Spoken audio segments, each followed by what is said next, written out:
Chapter 3.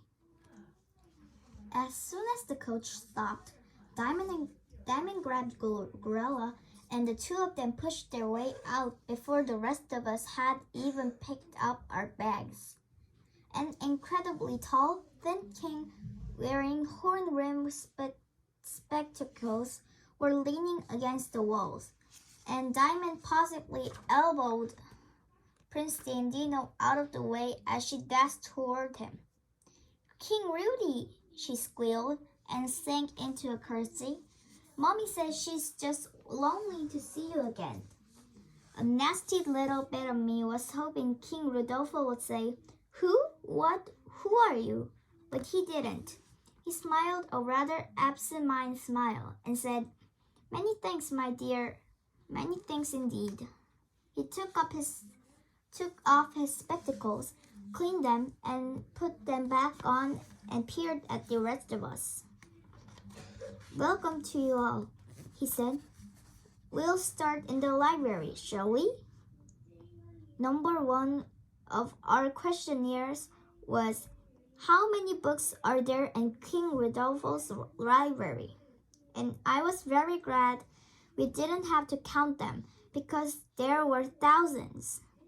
He told us there were about 50,000, but he couldn't be certain.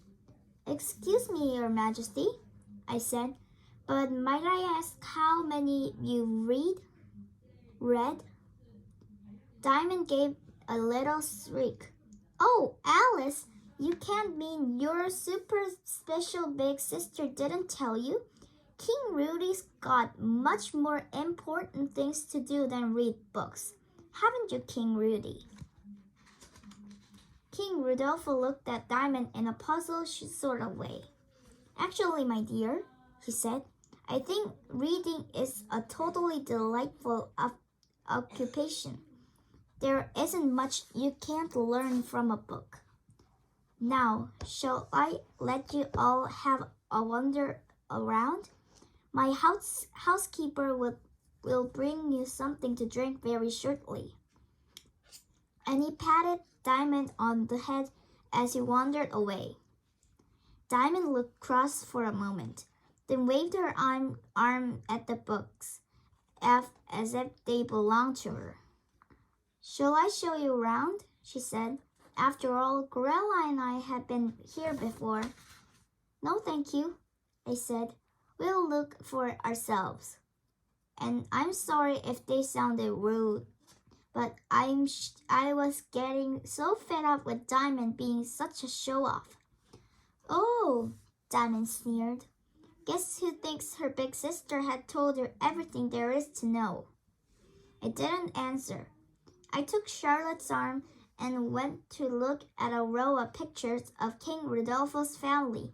Daisy, Emily, Katie, and Sophia came with us, and we studied the huge paintings carefully. "Look," Daisy said, "all King Rodolfo's relations are holding books." Katie chuckled. "So that's the question number 2 answered. How do King Rodolfo's family entertain themselves when they are at Azores?" "I do wish we could go to the museum," I said. "I'm dying to see the crystal slipper." And just as if she'd heard me, at that moment, the housekeeper came in with a tray of juice and biscuits. "I've just opened the museum," she announced as she put the tray down. "King Rodolfo says he'll be back in 20 minutes or so to show you around." "Must we wait for him?" I asked. The housekeeper smiled at me. "You can wait for him in the museum if you're finished here. It's just down the corridor and through the swing doors." We looked at each other. "Do you want a drink?" I asked. "Oh, or shall we go now?" "Let's go now," Emily said, and Sophia, Daisy, Katie, and Charlotte nodded.